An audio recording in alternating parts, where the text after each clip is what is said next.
This is coming from Fabrizio Romano, and he says that Tottenham have been in contact with Raphinha, with Leeds wanting around 65 to 75 million, which is obviously a massive fee.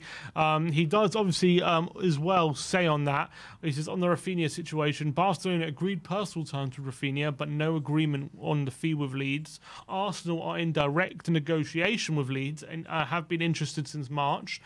Both Chelsea and Tottenham have been in contact too, so it's not just Spurs haven't been in contact. Obviously, Barcelona very interested, but I don't know if they have the money for him. And Arsenal having been in direct contact, and same. It seems that they're the ones pushing ahead more vociferously than Tottenham at the moment. But 65 to 75 million is big money, isn't it, for someone like Raphinha? It is big money, and again, it's Premier League, and the club are going to charge these fees, aren't they? They're going to try, if they want to keep the player as well, they're going to put a big fee on him to try and ward off other people. And it looks like Arsenal, it looks like they're prepared to pay it. And who knows, like we were just saying, it could be this deal has dropped a bit because Arsenal are getting quite far ahead in the Raphinha deal, and they need to put all their attention onto Raphinha if we really want him. So it could be something as simple as that. Clubs are going to put, if they know they can get £65 million for a player, they're going to charge it, aren't they? They're not going to say, okay, no, it's a bit too expensive. Can they get 65? Do you think? Well, it looks like they may do. The negotiations may drop it down. Who knows? But if that's where their standing point is, then where Leeds take it is obviously down to them. But this may be something we need to focus on. Will he bring something to Spurs? Of course he will. Of course he will. He's a very, very gifted player, exciting, edge of your seat player, kind of that once he gets the ball, you just never know what's going to happen. And we'll have to wait and see with this. But maybe with Arsenal stealing ahead, we may need that. May be something the fans are saying. Oh, sorry, the board and Paratici are saying, right, we need to put our eggs in this basket, and we see what happens. But let's hope we do make contact. It does seem that Arsenal, Spurs and Chelsea are very much kind of dipping in the same pool as things stand for players this summer. So it could make a bidding war, which would be not great for us, but good for the selling clubs. Exactly. Raphinha, I don't think... I can't see anyone spending 75 million on him. I think that's a bit of a ridiculous fee. Although he's a quality player, 75 million is a bit steep. I think he's definitely in the Richarlison fee of about 50 to 60 million. I think that's probably a fair price for the quality of player he is. I think in terms of him choosing us or Arsenal, I think we should have the pulling power to bring him in. I think him competing with Kulusevski on the right-hand side there would be phenomenal. And I think if Arsenal, if they bring him in, what are they going to do? Drop Saka? I can't see that happening. He's their star boy. As much as I love Kulusevski, and I do, he doesn't have that connection just yet as much as Saka does with the fans. So, it wouldn't be like a complete. There wouldn't be riots if we had to drop or rest Kulusevski. Whereas if Saka wasn't playing, that would be a big deal, wouldn't it? So, I think from that point of view, he's probably more likely to get game time at Tottenham than he is at Arsenal. But it's interesting. I'm slightly the other way around, and the only reason I say that is Saka this season just seemed to pick up niggling injuries, didn't he? And I think he played every game. I don't think he did. He not? I'm sure he picked up a couple. He did, but I don't think he missed any games. Okay. So maybe that was even Arsenal rushing him back. What we've done before, and it's been a risk, and they don't have a lot of options. If Saka isn't fit, who do they play there? So don't get me wrong, I'd love Raphinha at Spurs, but I slightly think that he might get more first team football at the filth. But obviously, if you want to go play in Champions League and you want a world-class manager, everything on the real side, it favours us, doesn't it? The stadium, the manager, the players around him, Champions League. I'll mention Conte again because we've just seen what he could do with players, and what Raphinha has got right now, what he could do to enhance him is quite frightening. But I do think, unfortunately, he may get more time, more minutes at Arsenal. Yeah, you think we'll get more minutes at Arsenal? I think he'll get more minutes at Arsenal. I'd rather he come to us, though. That's for damn sure. Interesting. I definitely would welcome him through the door. But obviously he's going to take away a big chunk of money from other targets like a striker or whatnot. Which I don't think he can play up front. So he would be very limited to just battling with Kulusevski for that right wing role. I think what we've got to think about this as well is it's not just about bringing Raphinha in, it's getting maybe more on Bergwijn out as well, in case we're going to have way too many wingers. and the balance of the side is just not correct. So we've got to look at getting players out the door as well before we start going top heavy on wingers and just having way too many in that position.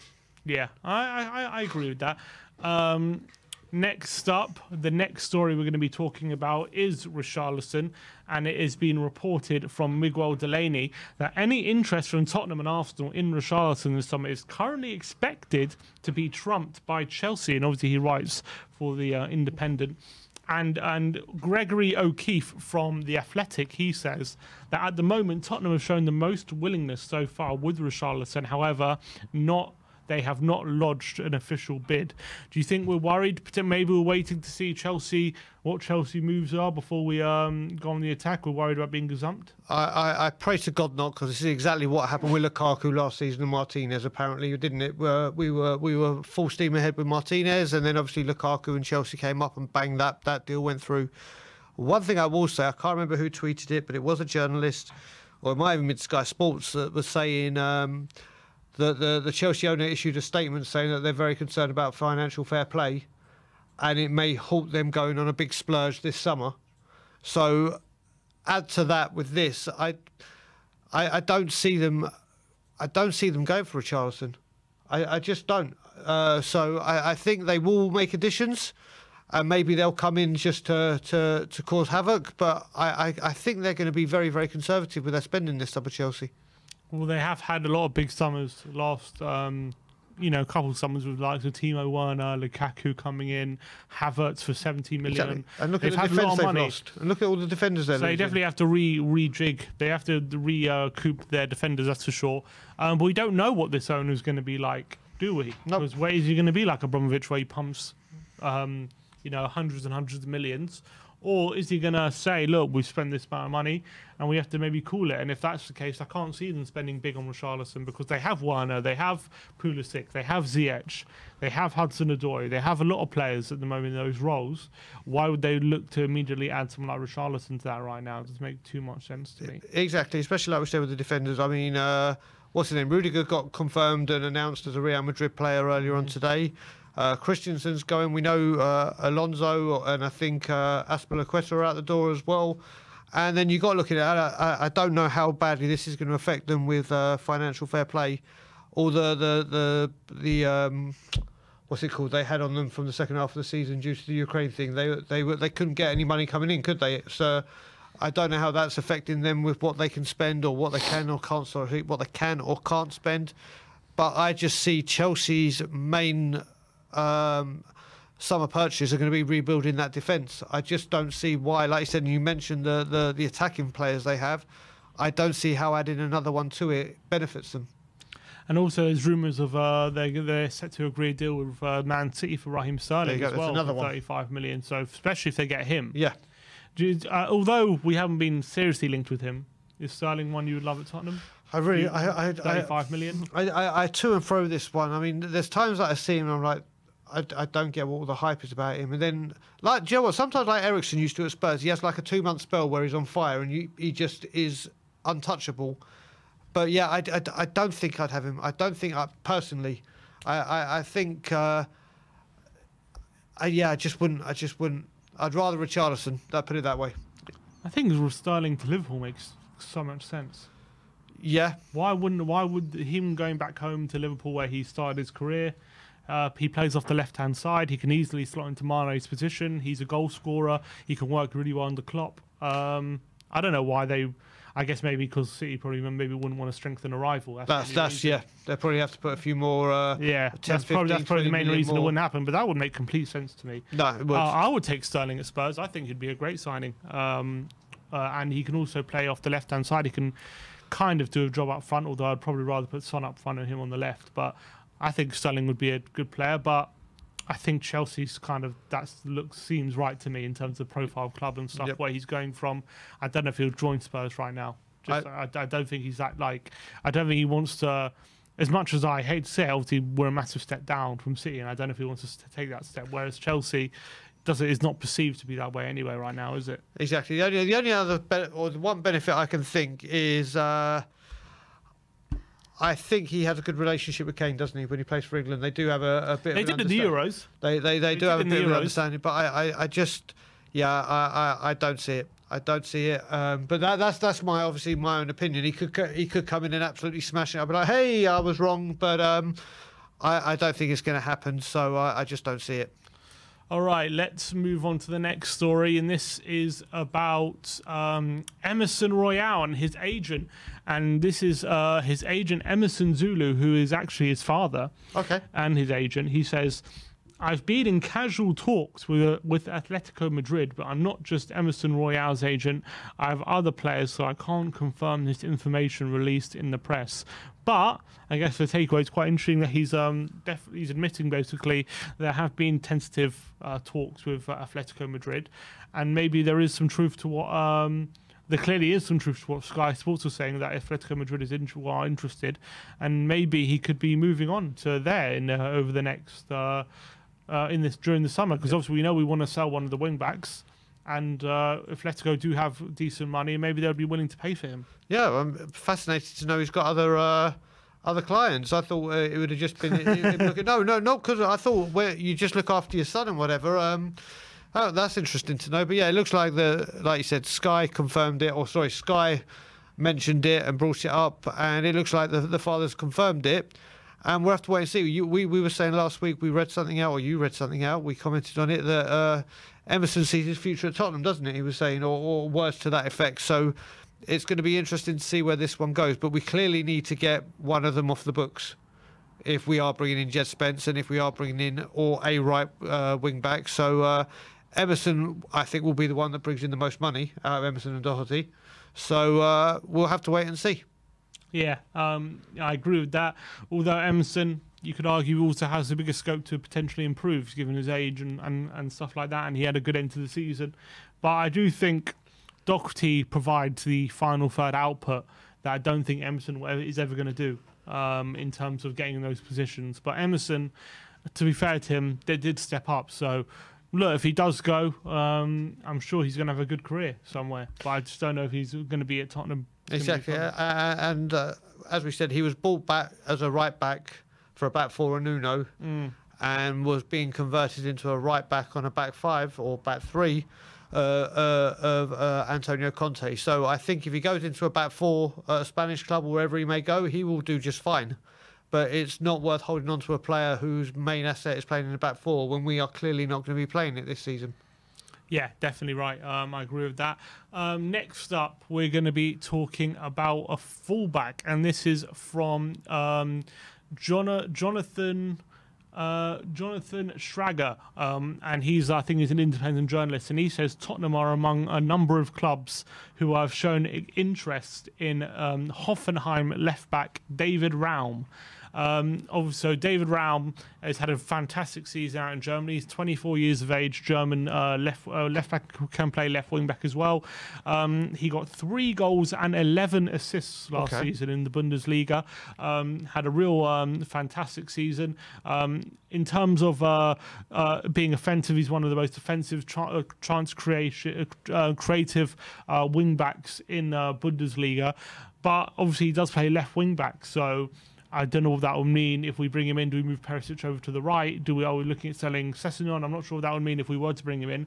He does also mention that it's not just us interested in him. And if I'm naming the names potentially interested in David Raum, he says Spurs, Man City, Dortmund, Man United are among numerous clubs to express an interest in David Raum.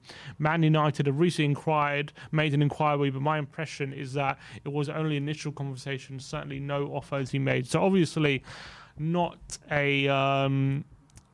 something that's anywhere near close to being done, but definitely a player of high quality from fullback, and one I would definitely think could do a very good job at left wing back for Spurs. But I don't know what that means for Perisic or Sessegnon if we do bring someone like that in. So first of all, I mean, we were talking about Kostic as well, wasn't we, from Frankfurt? So it's just, it looks like we haven't closed the door on bringing a second left back in or left wing back.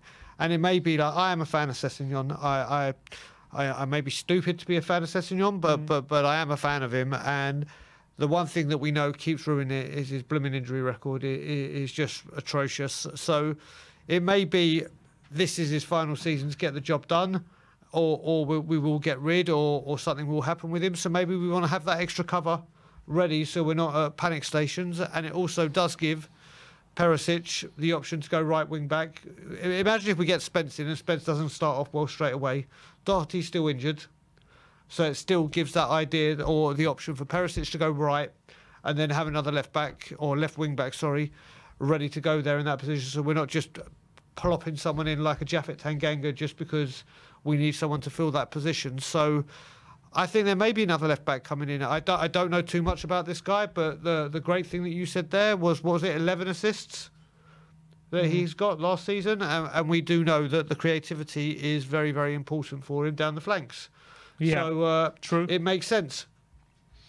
Yeah, it'd be interesting. Do you think, obviously Perisic has been bought as a left wing back. Do you think it's possible if we do sign another left wing back, we maybe move Perisic over to the right? Do you think that is a possibility? Although he's not used to playing there, he's very two-footed. So maybe that's something, that's a position he can learn to play. Listen, he's so experienced, he probably could learn to play there. But I think that will be, if it is a Jed Spence or if it is another right back and they don't cut they don't get off to a good start, that then there is the option to move someone highly experienced over there that can play with both feet to go into that role with masses and masses of international European football and domestic football experience to fill in for that position till we can address it. Whereas the left wing back, if he does do that and Sessegnon picks up an injury, then we're screwed.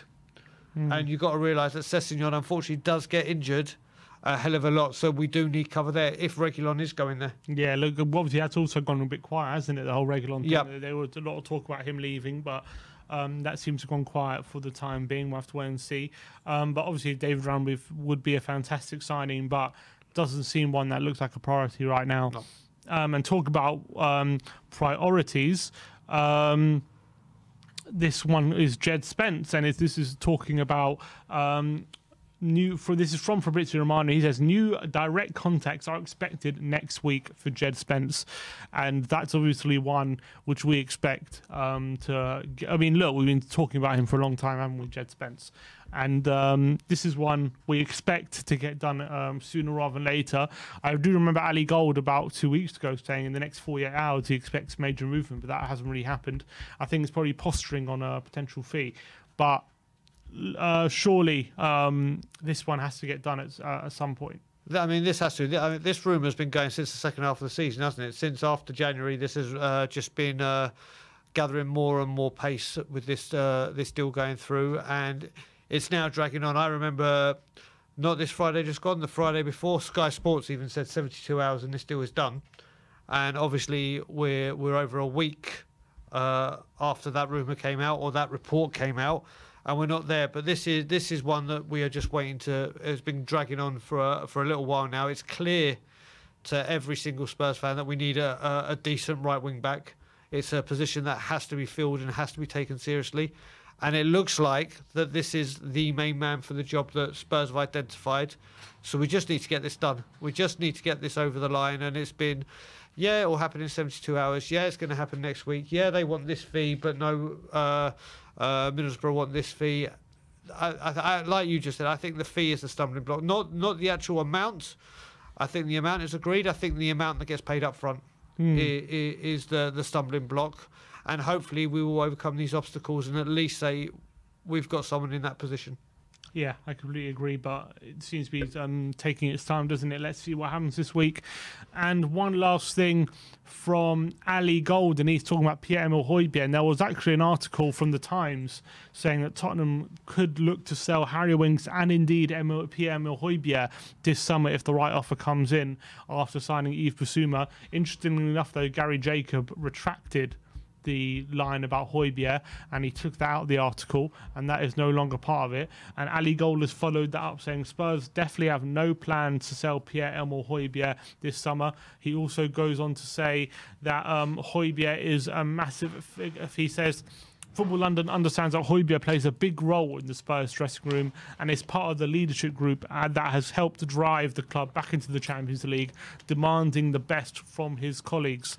And I'm a massive fan of Hojbjerg. I think ever since he got dropped for that game against Wolves in February, I think he's been brilliant. I think he's been our most consistent midfielder. I think he's been doing a fantastic job in the middle of the park, and I don't see any reason why we should look to sell him. I think he does a fantastic job going forward, and I think his passing's underrated. Some of the creative passing he made and pressing was fantastic, and I think he's such a hard worker. He's a proper leader in the middle. So for me, we have to keep him unless we get a ridiculous offer. Yeah, I mean, everyone will know my feelings about Pierre-Emile Hojbjerg, as will this will delight Kirstenelli and myself and you and all the people that do think that Hojbjerg is a big part of what's going on at Tottenham Hotspur. I'm absolutely delighted with this headline. I think he is so underrated, so heavily underrated. And you look at it with a player that's played over 100 games for your club within 2 years. You won't find that at most clubs with players within 2 years playing 100 games for the club.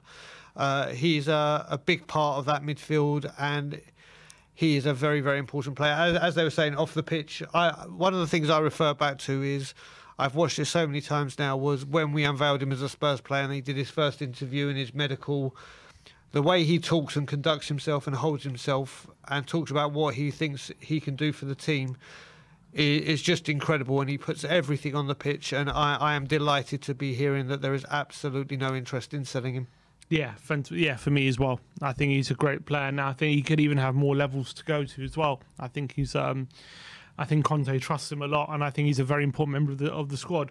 One more interesting piece of news that's just coming out of Sky Sports right now, from Dharmesh Chef on Bastoni, and he says the Bastoni one is very interesting one because Tottenham are still pushing to sign Bastoni from Inter Milan. So it looks like Bastoni is not being given up on just yet from Inter Milan, and from a Tottenham point of view, maybe. And as that also follows on from interesting quotes from the Inter Milan CEO Moretta. Okay.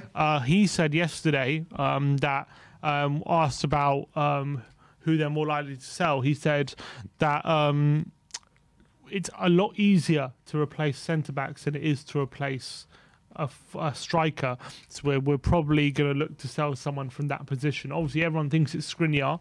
That might well be the case, but maybe if that deal does hit a snag, Bastoni can definitely become an option for us. So, as you know, we've spoken about this here in the studio. I've done a poll on it on my channel, Tottenham on Tour. I've said on a lot of social media posts that I have said from the beginning, I don't think Bastoni is dead. I do not think he's dead. I think he will become a Spurs player. I think they're trying to sell as many assets as they can without letting go of Bastoni. I think they look at him as an integral part of their team, but if they cannot get this money that they need in, they may have to sell their crown jewel that will bring the money in, and we are waiting in the wings. I don't think this will get done before career. I don't think it will get done before career, but I do think it will be done first part of July. I really am convinced and confident of doing this, and I think it is going to happen. I think he's obviously come out and said I don't want to leave, and it's appeased the fans, and the fans have seen that he's loyal to them, and obviously he's an Inter boy. It's kept the ultras away from the owners. I was talking to Iggy. I went to the Steve Perryman night with Iggy, and even Iggy said, from what he's looking at, the player has spoken, his agent has spoken, the club has spoken, but the one person that hasn't come out are the Chinese owners to say, right, this is our stance. So they have not said a word. I don't know about other deals, but especially about Bastoni. So they haven't come out. They've kept very tight-lipped about it. And I am just very confident that this one gets done. And I'm going to keep saying that I really do think that this deal is going to get done. They're just trying to see until the end of the month where the debt needs to be paid by, or that they need to show on the bank statement that they're the amount they need to be in. But if they do sell Skriniar, there probably isn't a need for them to sell but this is the thing, it was PSG, but that deal seems to have fallen through. I think it's Bastoni to Tottenham. I really, really do. Fingers crossed, toes crossed, legs crossed, everything crossed. But I honestly think it's going to happen. I hope you're right. I hope you're right, because he'd be a fantastic signing. It's one that Conte really wants, but it seems like we are still pushing for him. And again, we have to wait and see. There could be a lot of movement over the next few days.